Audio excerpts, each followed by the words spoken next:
Hello everybody, welcome back to the Untitled Podcast. We've got a very special guest today. We are with Dan. Dan, how are you doing? I'm not too bad, mate. How are you? I'm fantastic. If you'd like to just explain to people who you are, what you've done, and... Cool.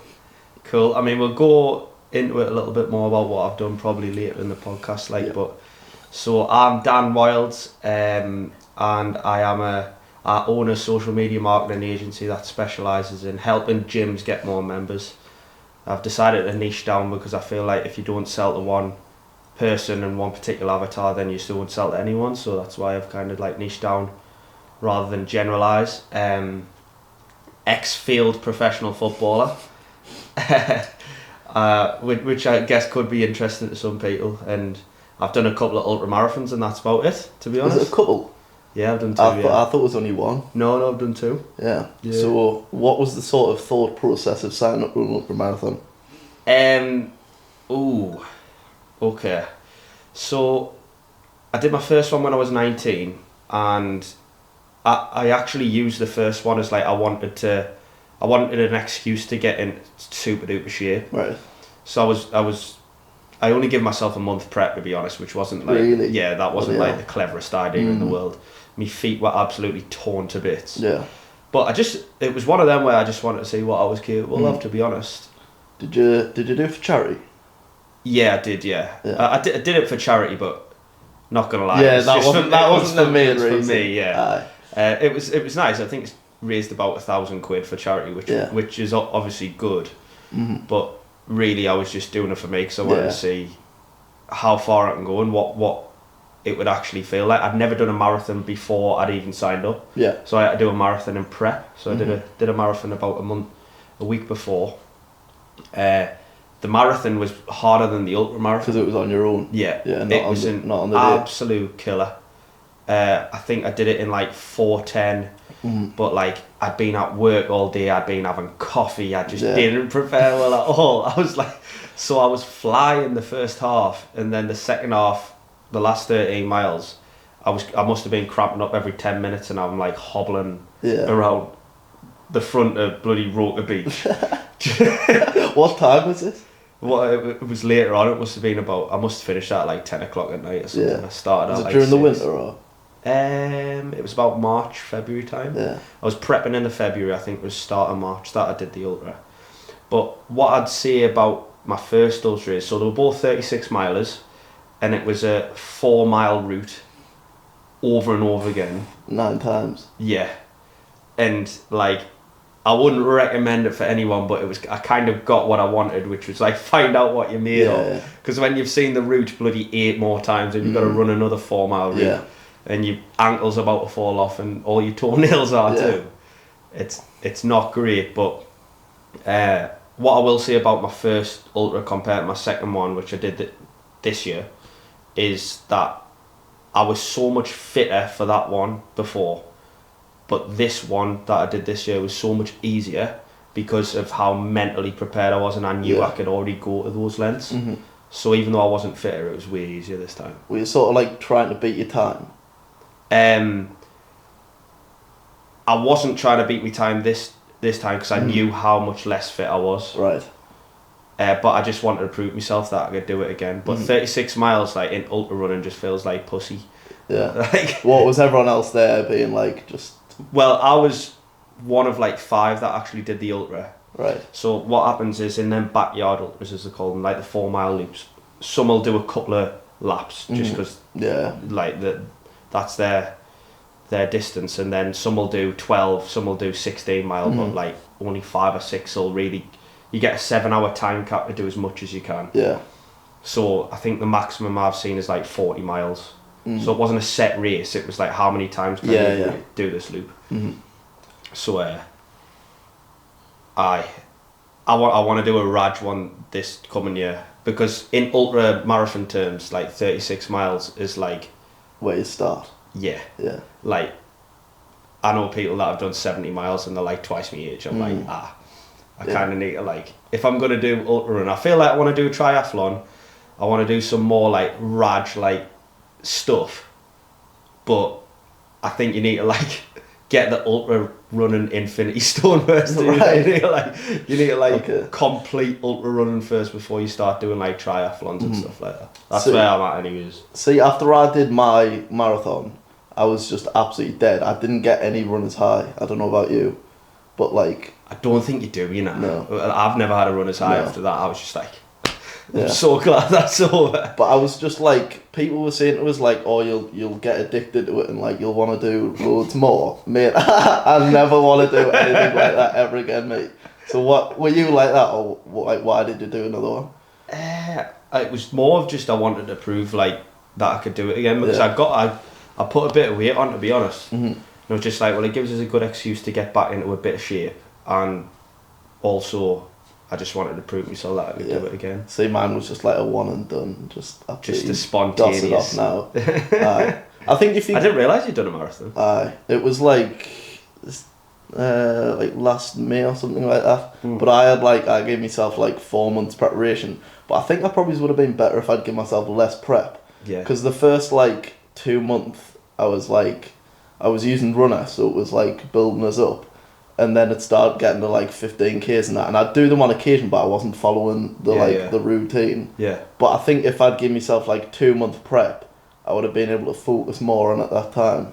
You're driven by like fear as well. That's what Yeah. I thought when I give myself like no Yeah. prep time really, because you just like, I've booked the date now. The date's in the calendar. I actually have to pull my finger out my arse here, otherwise I am knackered on race day. Yeah. I feel like if you like tell people you're doing it as well, Yeah. like, because it doesn't really matter that much. You're only letting yourself down if like you're the only one who knows you're doing it. But if like you tell everyone like, oh, I'm doing this on this date, like, are you gonna be there? And then like a couple of weeks out, you're like, oh no, I don't fancy doing that. Actually, you just look like a bit of a gimp. Yeah. But- Yeah. Nah, I think you're right. Like, I think probably, I mean, it's not ideal.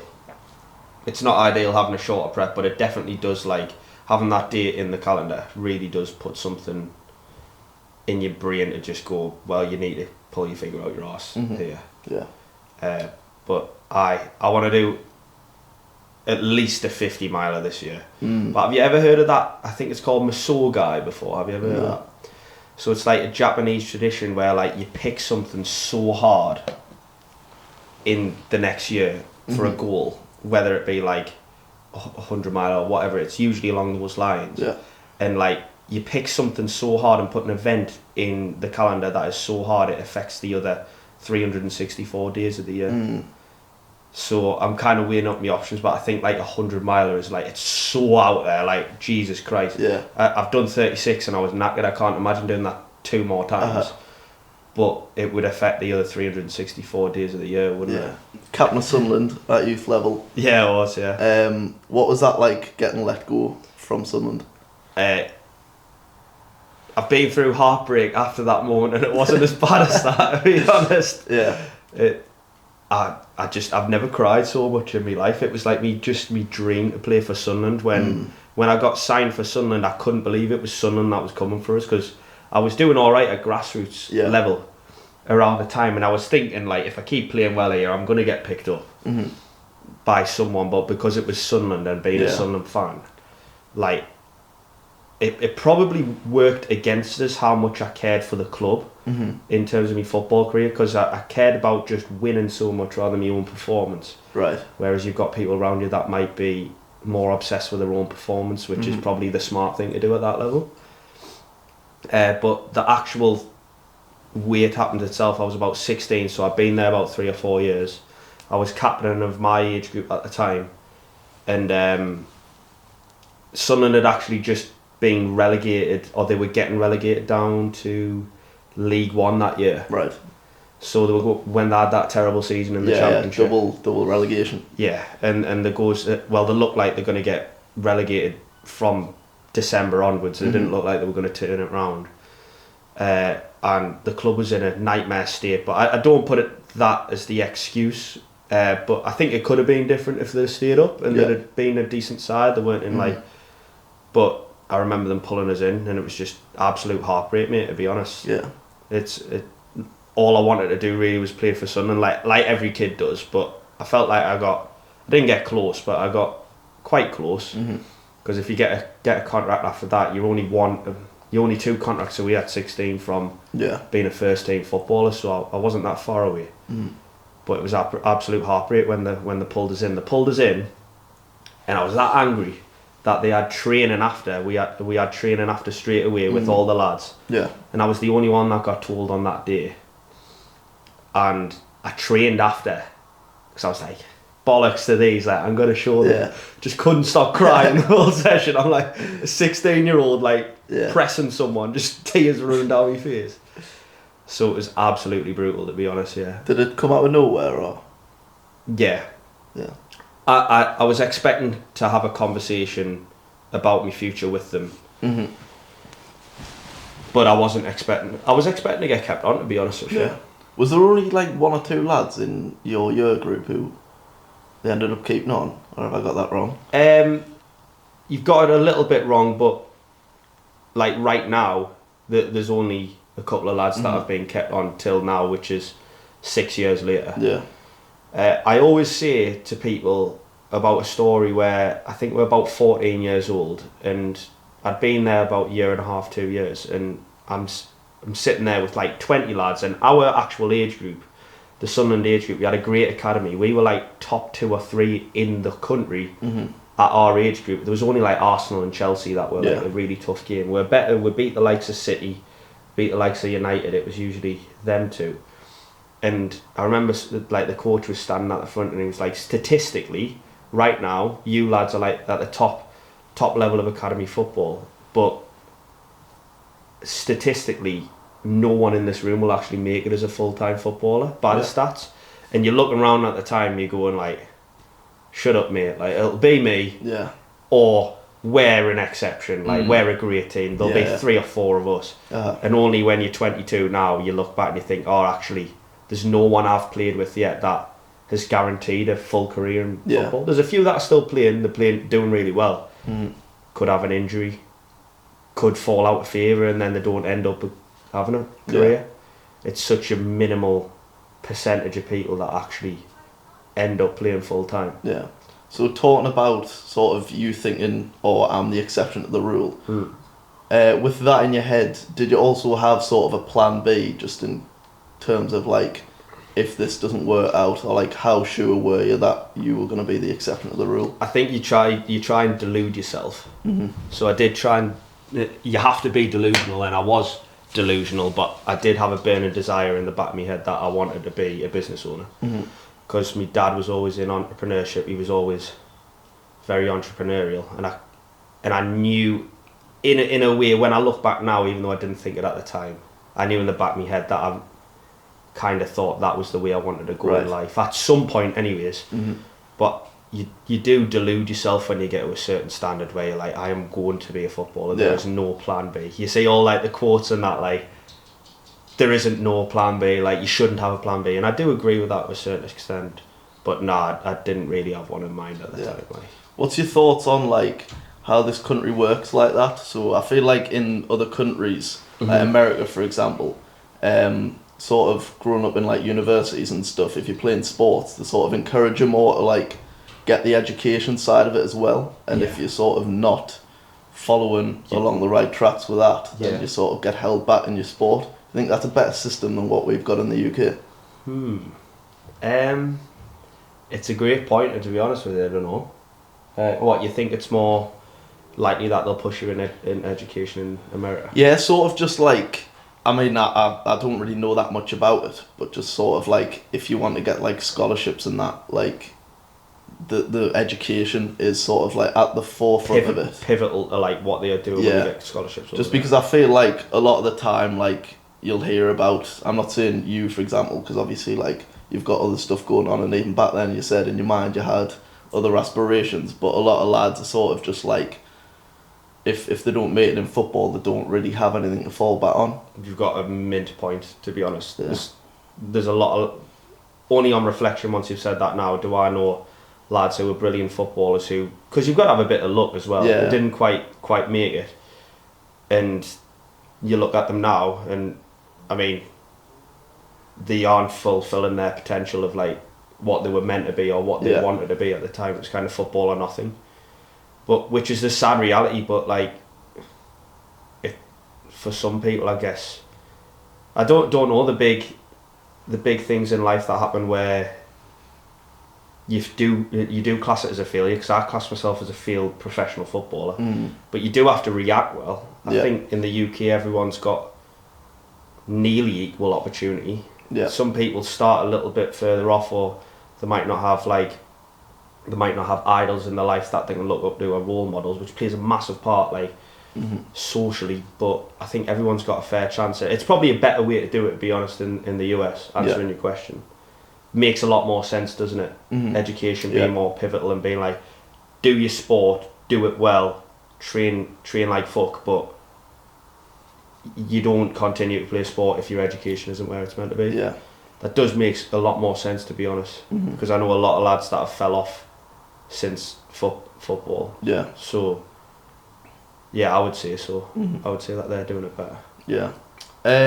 Would you sort of say as well, like, if someone's going to make it, for example, in football, like, talking, like, top of the top, like Ronaldo, for example, someone like him, if it wasn't football that he decided to go into, do you think that, like, I always think that, like, someone like him is going to be the top of the top in no matter, like, what industry they're going to excel in any facet of life. Absolutely. It's just well, I feel like, personally, and people might disagree, but I'm not really bothered. I feel like I eat people alive genuinely because of the discipline and, like, the hard shit I've been through when I was younger. Through, like, football's so brutal and so hard. But, like, people who haven't been through something like that, like, it's like we were saying before, the more you've been through hard shit, the easier it becomes. So, like, I've been through hard shit when I was younger and tried to go for something and failed, but I feel like that puts us in way ahead of competition these days, because most people haven't even done hard shit, and most people haven't done a marathon. What's, like, a marathon percentage of people who, like, I bet you it's tiny. I was looking must at be it. point something percent of people have done a marathon. I think it's like even like the population that have done like a 10k, it's like, is that what it's that small? Well, it's like, like, I don't know what the exact percentage of, but it's like 1% or something who have done like a 10k.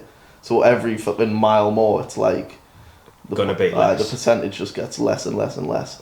So, like, I mean, I'd like to see what the difference is between, like, people who've done a marathon and an ultra marathon. I mean, technically, I think anything over 50k is, like, classed as an ultra marathon. I was gonna say, because is it just like a generalized term for, like? I think it's technically anything over a marathon is an ultra marathon, but most people class 50k as, like, the next milestone. I think it's like 40 something. 42, I think. So another 8k, you get a 50. That obviously seems like a milestone. But I mean, I think 36 is about 60 something. But then you look at people doing 100k, and, like, you just think your ego is just like, I need to lock in here. I need to lock in and actually do something hard here. But I guess your like threshold just goes up and up and up in life anyways, doesn't it? So going back to sort of the football, after getting let go of Sunderland, how long was it before you made the move to Doncaster? So I had to wait until my GCSEs were done, but I was COVID year, wasn't I? So we got booted out of school in, like, March or something. We started a month late in Doncaster, so pre-season got delayed by a month. I think I'd signed the contract to go to Doncaster in January, and I'd been released in the November or December. So it was quite like a fast turnaround. And so Sunderland's what you call a category, I don't know whether they call it category 1 or category A, but it's one or the other. And then you've got, like, category B, category C, depending on the facilities and, like, what they've got access to. And Doncaster was a category C or category 3, whichever one it is. So it was like 2 categories dropping, but all of those category 3 teams are looking at the category A, like, academies, which people is like getting released. So you kind of filter down into, like, so a load of people in, like, the people we played against at Doncaster, I'd played against them, and they'd just been in the same boat with me that had been shipped out, and went down to category 3.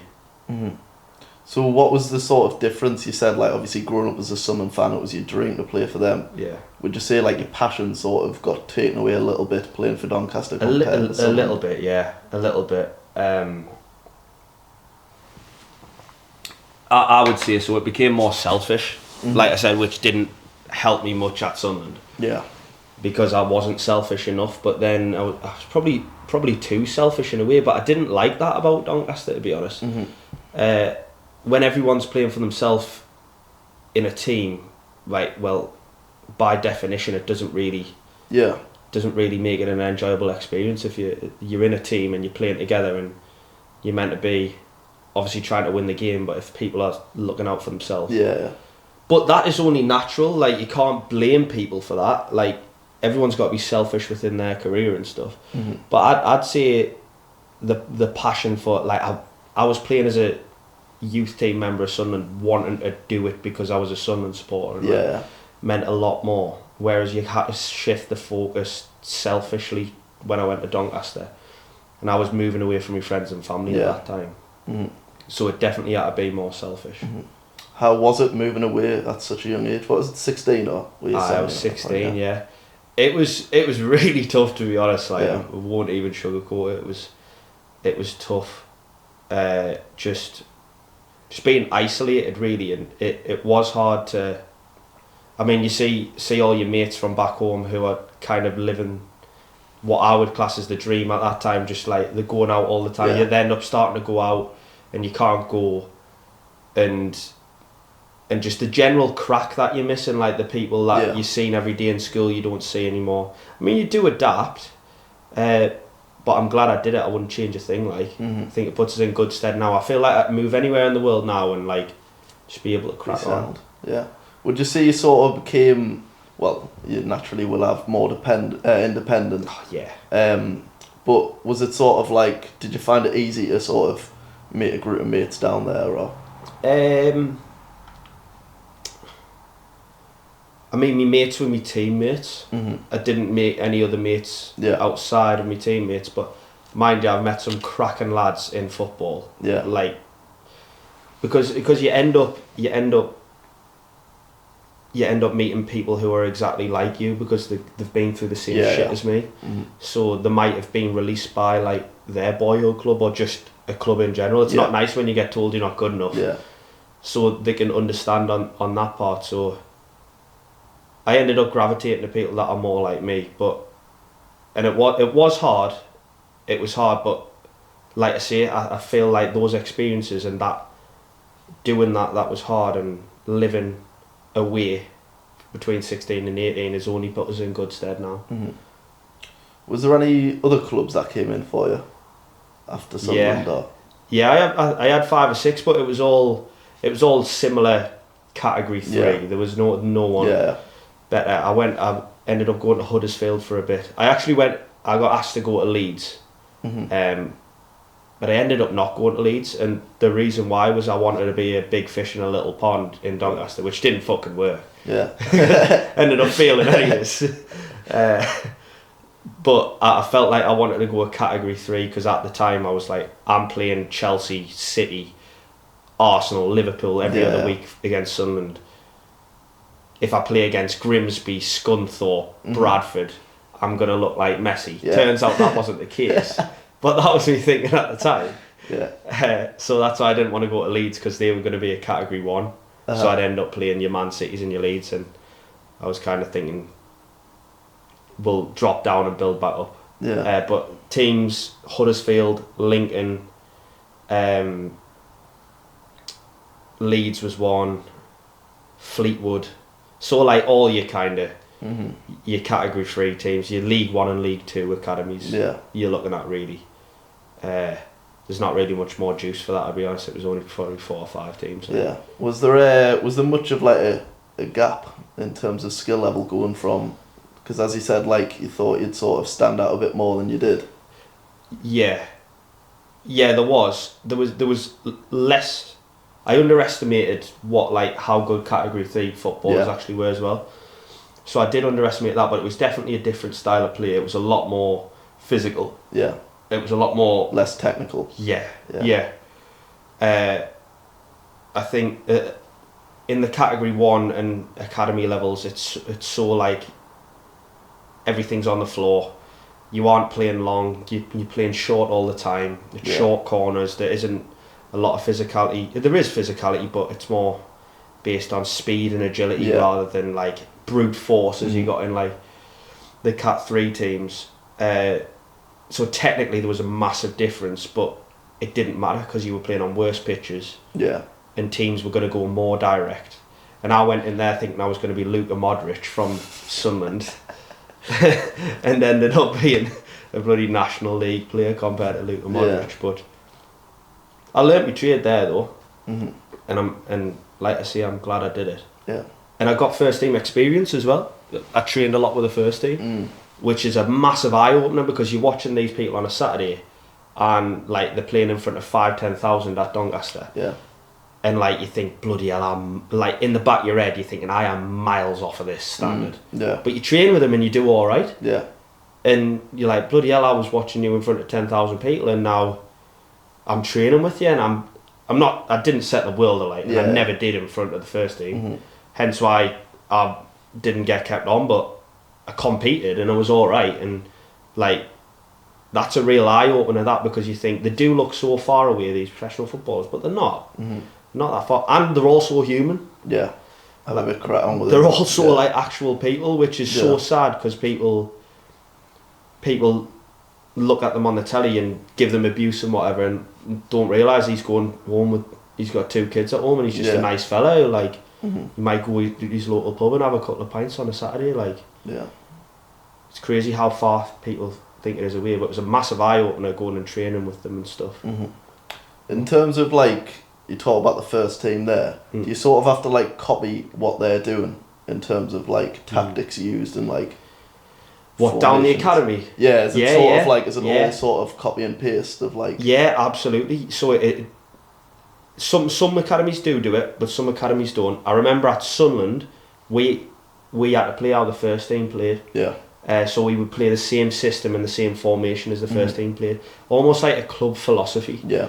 I remember doing that at Doncaster as well. If the first team gaffer had changed the formation and he wanted to play a new system, it dropped down into the 18s, and we had to do it because if we did get a chance to get called up, they wanted to give us the best chance to be able to fit into a system, which does make sense, to be fair. Yeah. It was a bit annoying at times though, because at the time you're a bit selfish. Like, I want to play to win. Yeah. I don't want to follow that system because what if we aren't as good? But it does give you the best chance, doesn't it, if you think about it? Yeah. That like club philosophy. Yeah. So some teams don't implement that. Nah. Do you think it is a better sort of way to run things though? It makes sense, doesn't it? Yeah. It makes sense outside looking in.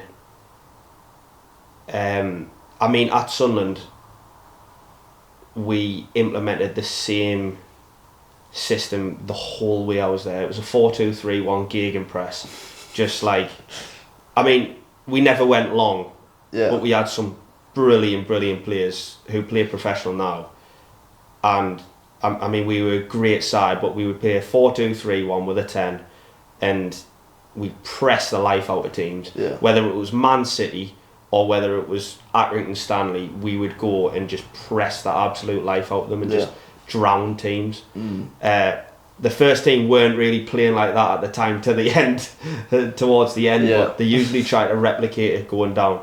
I think especially when you get a bit lower, like your 14s and 15s, they don't really replicate it as much, but when you get to your 16s and your 18s, you're not far off the first team then. Yeah, so you're like, I've actually got to like sort of adapt to, and you could you're only like a 10 game streak away from being in and around the first team. Like if you set the world alight for 10 games as a 17-year-old in the under 18s, you've probably played for the 23s, and like you're training with the first team.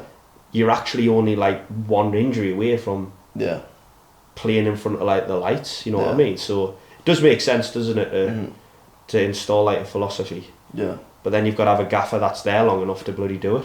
So for you, what does entrepreneurship mean?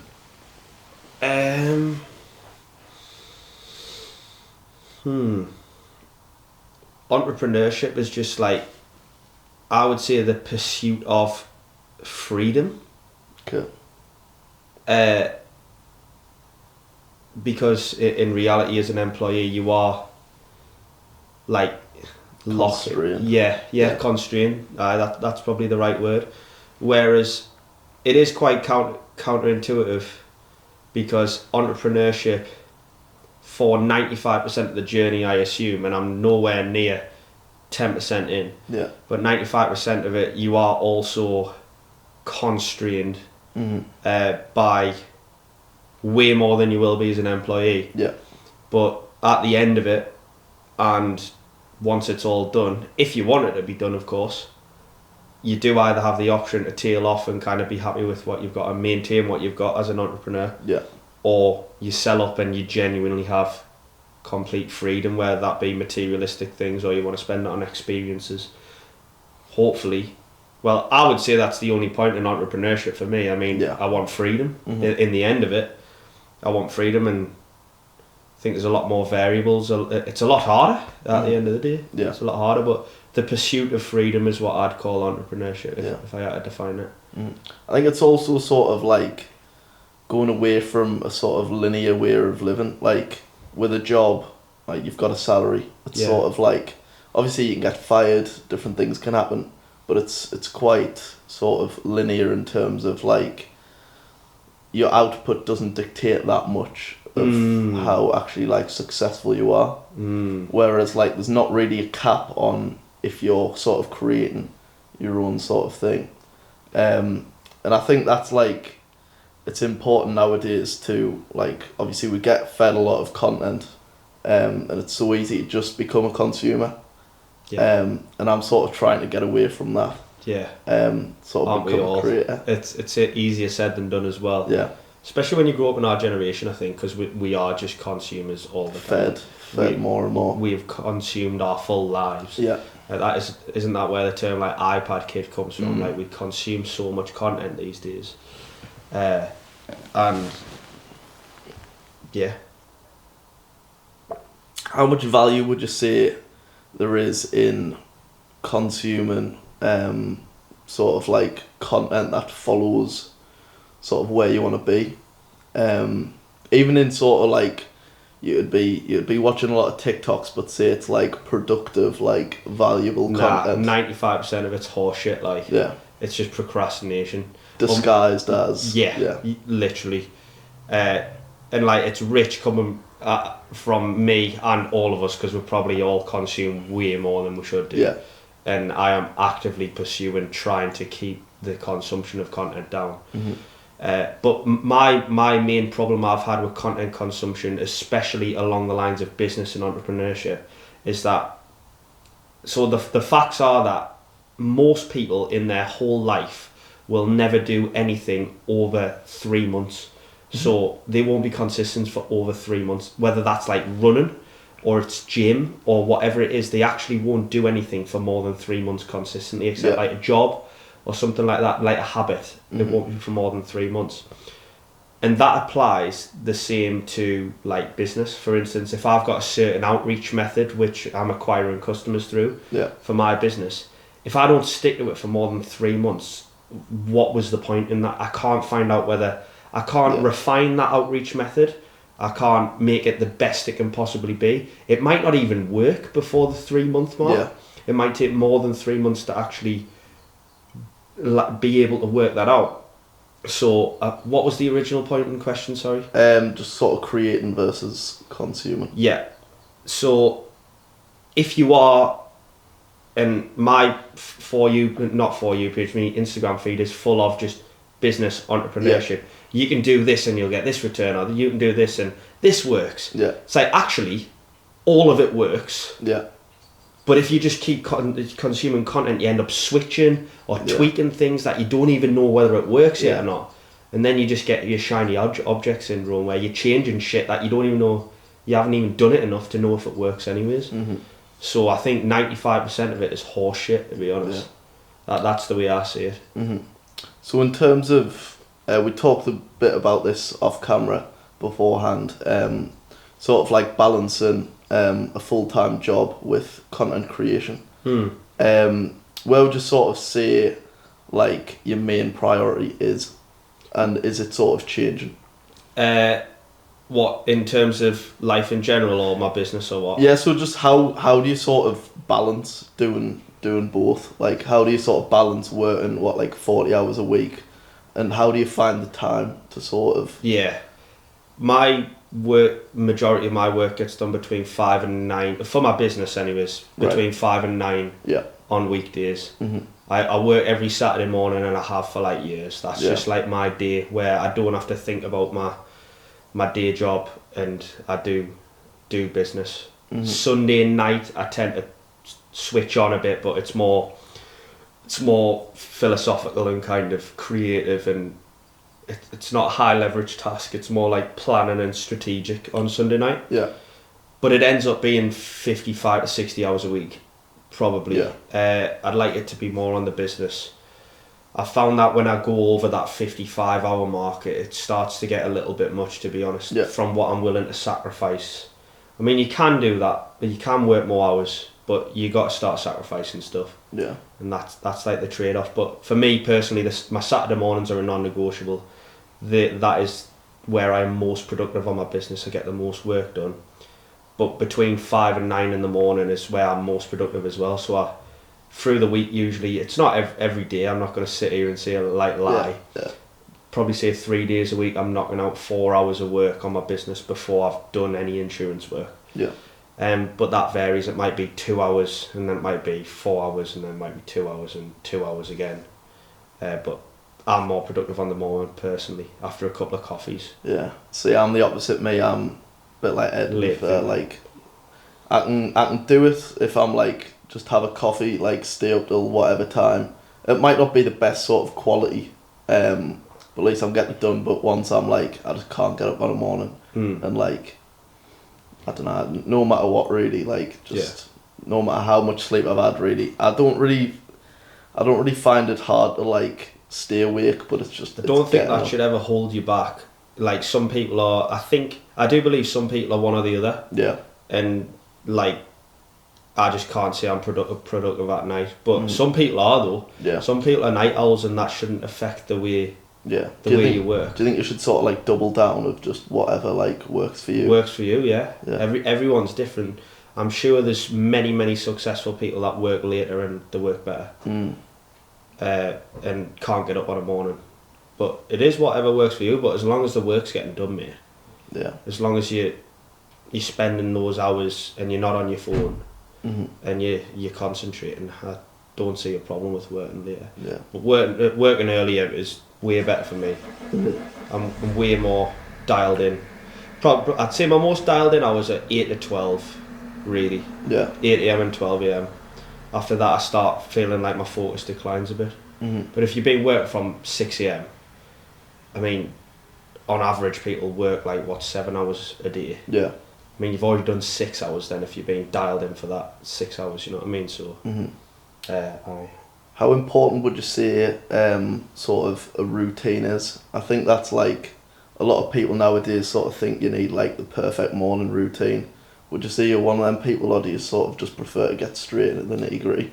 So if I'm waking up early, I've got a home office. Yeah. It's about 5 yards away from my bedroom, and I get up, I brush my teeth, I fill my water bottle, and I put my phone in the other room, and I just work straight away.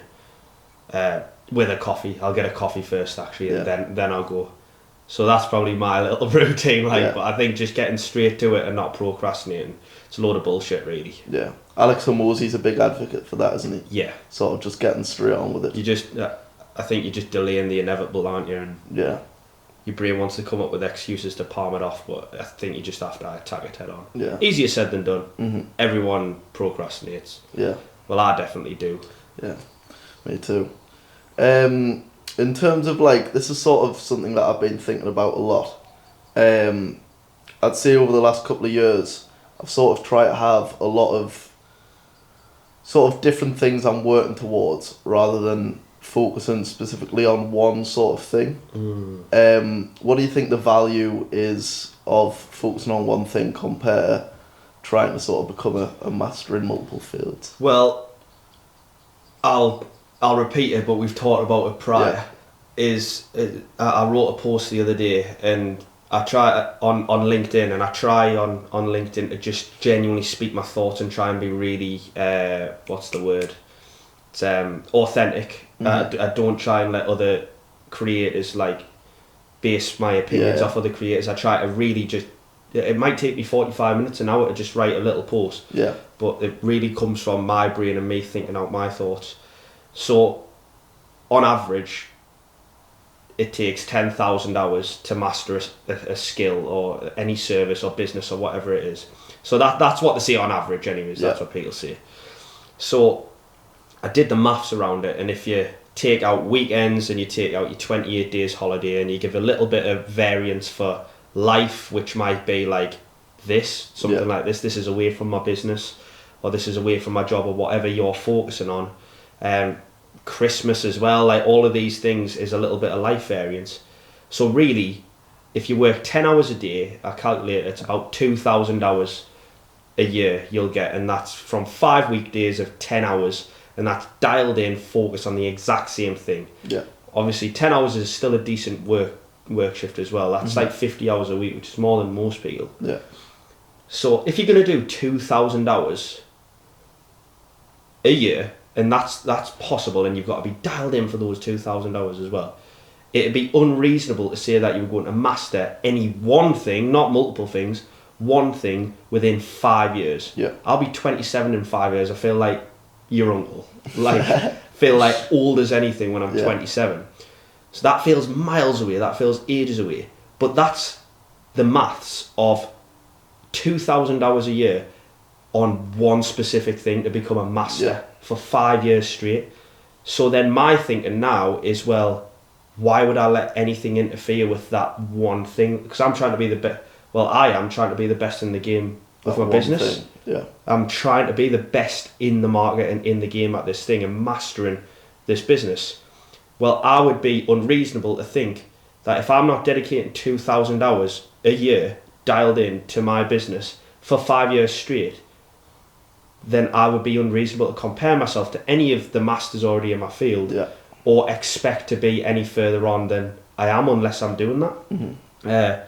And that's only focused on one thing. So to answer your question, it's like the numbers don't even add up. Yeah. If you do want to become the best in the game, or at least anywhere near, then you have to be focused on one thing. It's so important. Yeah. By the numbers, not even by like philosophy. Yeah. I think there's much value in sort of having a lot of areas of strength though, rather than not necessarily in terms of business, but just in life in general. Yeah, there is. Obviously, there's value in having a load of strengths. Yeah. I think certain skills though, they kind of compound, and like it depends what you're doing, doesn't it? But they can. So, for example, in business, like how many skills have you got to master? Yeah, so many. I guess it depends on your focus, because it might go across a certain few skills. So, for example, business. I mean, the most important thing for my business is how do I let more gyms know about my service? That is my biggest bottleneck and something I'm trying to solve. And it might take years to fucking master. Yeah. But if you know how to effectively tell other businesses how good my business is, I'm never going to be poor again, or I'm never going to be poor full stop. Yeah. Because I've always got someone that wants to buy my shit. So, but you've got marketing, you've got your own sales. How do you tell those people about your service effectively? How do you run your business?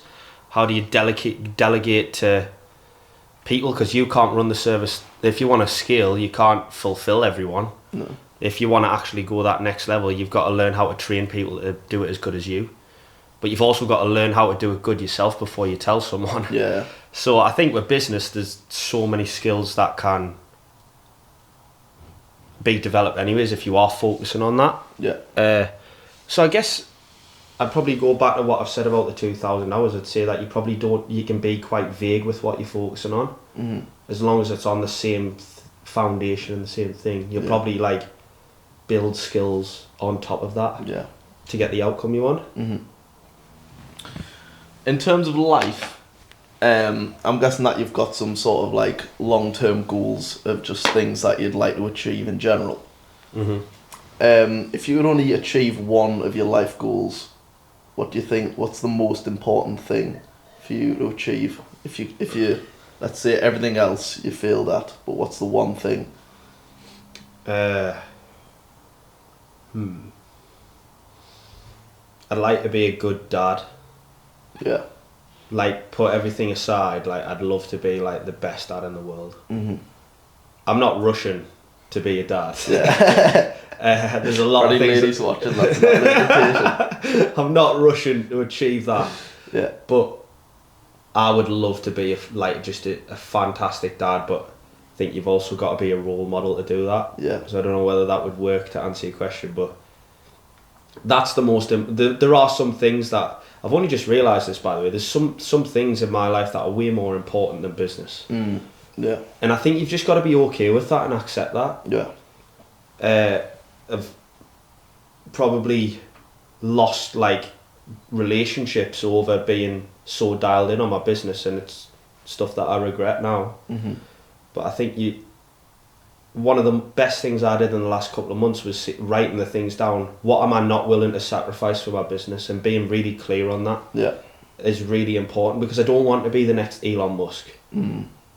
Everything else, I wouldn't even be talking to you now if I wanted to be the next Elon Musk, because I couldn't. You can't sacrifice. Yeah. Like, you've got to sacrifice everything to be that. Yeah. And that don't sound like fun to me, to be honest. But being a good dad would be the best thing ever, I think. I think going like back what you said about like Musk there, I feel like a lot of people sort of, obviously he's known for the wealth he's created, sort of people look at that with a bit like, oh, I'd love to be that, but they don't actually understand that, like, I don't think you'd actually trade your life No. for like what he's got, because I don't actually think you need, like, no one needs that much money. No, You know what I mean? And the crazy thing is, Musk is probably looking at it from a different perspective, and he probably ain't even thinking about money. He's thinking about making human life on Mars. Yeah. Yeah. He doesn't really give a shit about his bank account. He probably doesn't even know. Yeah. Doesn't know what he knows how far we are away from making the next rocket that'll pass the next, I don't know, phase of whatever they're doing. Yeah.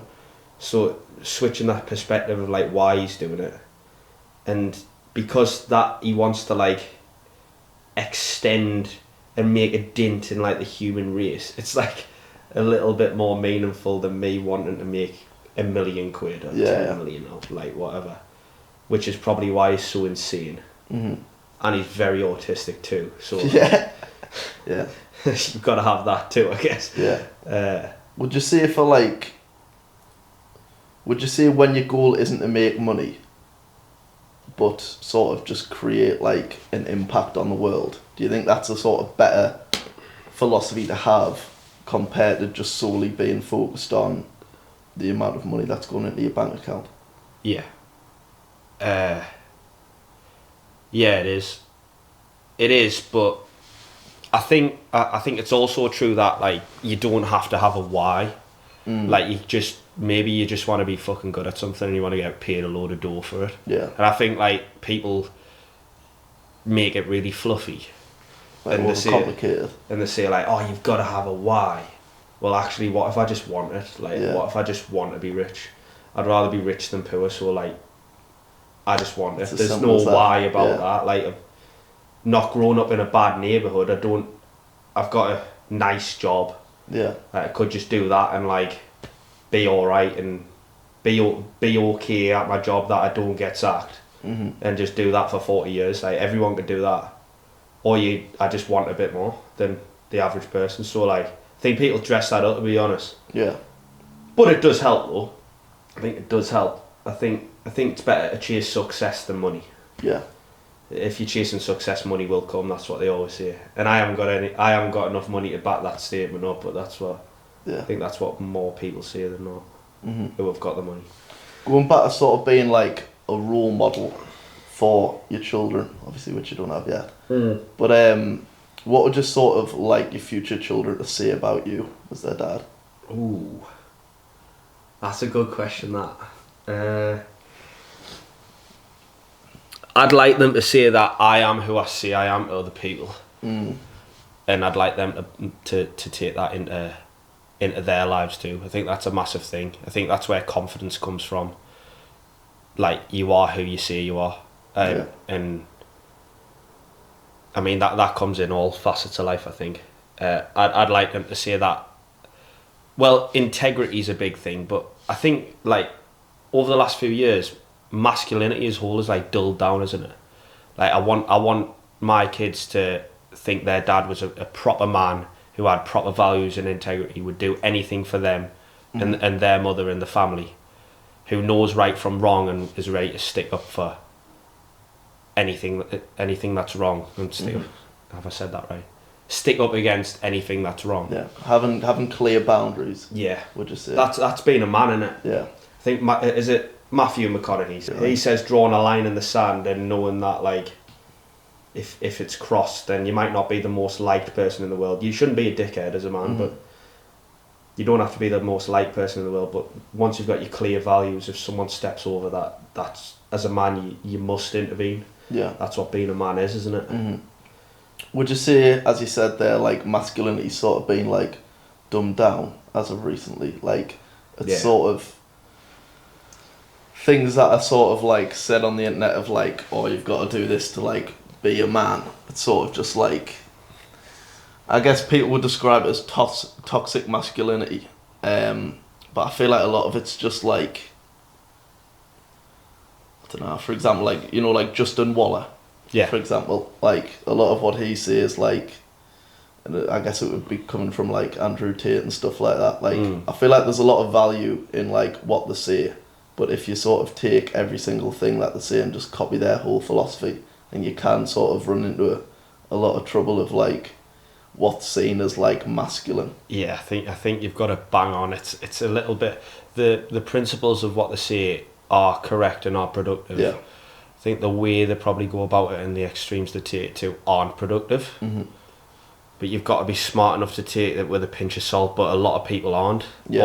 Or it's probably easier to get, like, lulled into that trap. I had a thought the other day, and I think with politics, with, like you say, topics like masculinity and stuff like that, like social topics as well, like, social media just makes the right, I say the right is in politics, but one side of the argument more enraged than they'll ever be. Now they've got access to all of this content, and it just compounds, and they're told this is how bad the other side are, and it just drags people further towards one side or the other. And I feel like we've got way more extreme views now than we probably ever did. I wasn't around to tell the tale. Yeah. But it seems like that would make sense, that the amount of time we spend on our phones, and your For You page, like, everyone's on TikTok, and the more you start to watch, let's say, left-wing propaganda, because it is propaganda. Yeah. You watch left-wing propaganda and you like it, and then you see more, and then you see more, and it's Echo almost... chamber. Yeah. You just go down this rabbit hole, and then now you believed a little bit left-wing, but you've been fed a load of misinformation about the right-wing because of the propaganda, or vice versa, happens on both sides, by the way. Then now you absolutely hate the other side, and you almost, it's like cult behaviour, isn't it? Yeah. I believe that's what social media does, unfortunately, with, like, politics and debates like masculinity and stuff. You end up having people right on the other side, like toxic masculinity and all that, and then you get people like just sexist. Like, so it's an interesting thought, I think. Yeah. Just sort of think that, like, there's not really, like, much of a middle ground anymore in terms of, like... I think there's a lot more people away from the middle ground than there was before. Mm-hmm. I think with politics as well, like, I'm someone who I've got no interest in politics, like... And that's okay, whatsoever. You know? It should be okay. It's not, apparently. You get told, like, like, people died to give you the right to vote and stuff like that, but I just feel like you've got so much more control over your own life than, like, any government will have. So, like, if you just put focus in your time on that, it's like... We could go round and round in circles for hours, like, talking to this camera about politics. Yeah. and none of our lives would be any better off. Yeah. So I've got political views, but I try and do it from like a bird's eye view, like a summary. Yeah. Try and keep up to date with it a bit, but if you go down this wormhole and rabbit hole, you will just be obsessed, and like it will take over your life, and it takes over people's lives. But those people have not got any further on in their life. They've not made any more money or done anything they wanted to do. Not put themselves in a better position, and they're still squawking on about politics. Yeah, and it's like, still, they only have one vote, and me, someone who doesn't care, could just cancel their vote out, like, with 5 seconds of thinking. Personally, I think an uneducated vote is a wasted vote. If I'm not educated enough to vote, I won't vote. Yeah. And the last election, I didn't vote because I wasn't educated. I wasn't confident I was going to make the correct decision, so why would I vote? Yeah. And people can say that, educate yourself then. And I was probably too humble and said, well, I'm not too sure who to vote for, and there's probably I knew a lot more than some people that did vote. Yeah. But I think you should have to take an IQ test to vote. Yeah. Like, you should have to. Yeah. What would you say is the cut-off? What percentage of the population would you have to get into? I think you can cut off. I don't know how harsh to be. To be fair, probably the bottom 20. But how do you rank it? Yeah.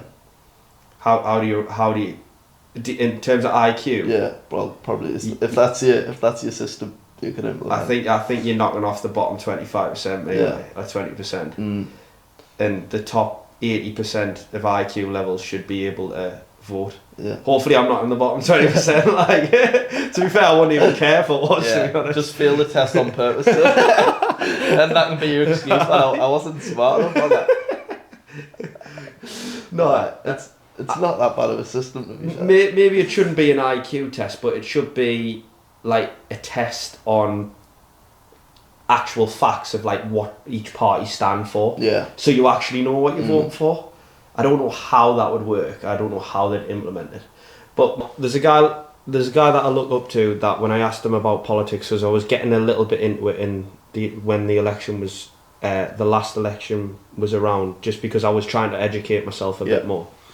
And I said, like, who are you voting for? Like, what's your opinion on the election, etc. And he was just like, I don't care who wins. I might pay a few percentage of tax, either way, more or less, depending on who gets it.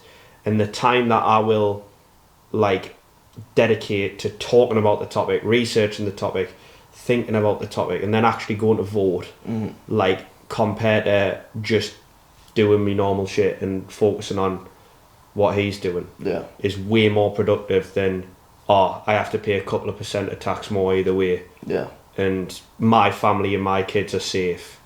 And I mean, I might be very, very lucky, and some people might look at me and think, you're a right dickhead for saying this, but Labour being in power if that's the right word, my life has not changed in one bit, in any way, shape or form. There's topics about, immigration, all of that hasn't I might be very, very lucky, and that's possible, but I might pay a bit more tax. So what? Like, so what? And the time people dedicate to it, when they, like you say, they could just be focused on making themselves better, that would be a way more productive thing to do. Yeah. I feel like a lot of the time people sort of, it's an excuse, isn't it? Like, blame the government for sort of like their shortcomings. And like, if you actually like just, it's easy to do that if you spend that much time and concentrate on every single policy of theirs. But if you actually just like don't pay that much attention to it and only focus on yourself, you've got no one else to blame for if your life's sort of like not turning out the way that you want it to go. And I mean, no one's going to come and do it for you. Or like, if you take that full accountability of your life, then at least you've got a chance of getting out whatever, or getting better from what you've got now. But if you don't take any accountability and it's all the government's fault, you will just stay there. Like, I can guarantee it. There's no one, unless you win the lottery, no one's coming to save you. So if you take accountability, at least you've got a chance to get better. Yeah. Even if you don't, you've got a chance to. Mm-hmm. I think that's a much better way to look at life instead of, like you say, blaming the government. Like, who cares? Yeah. I don't care. So let's say we do another podcast in 6 months. What would you like to have achieved in that time? And where would you like to be? I'd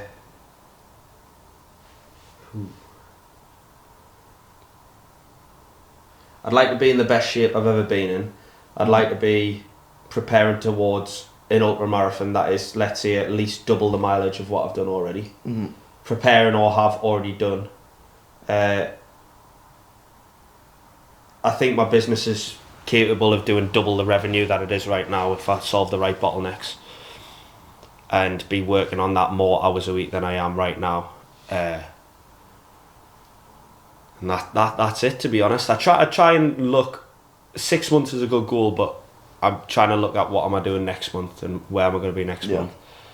You can get too caught up on long-term goals, but really, I think that the most productive way to go about it is set a big long-term goal and reverse engineer that into, okay, what do I have to do this month, next month? They're probably better goals to set, but that's where I'd like to be about in 6 months' time. Yeah.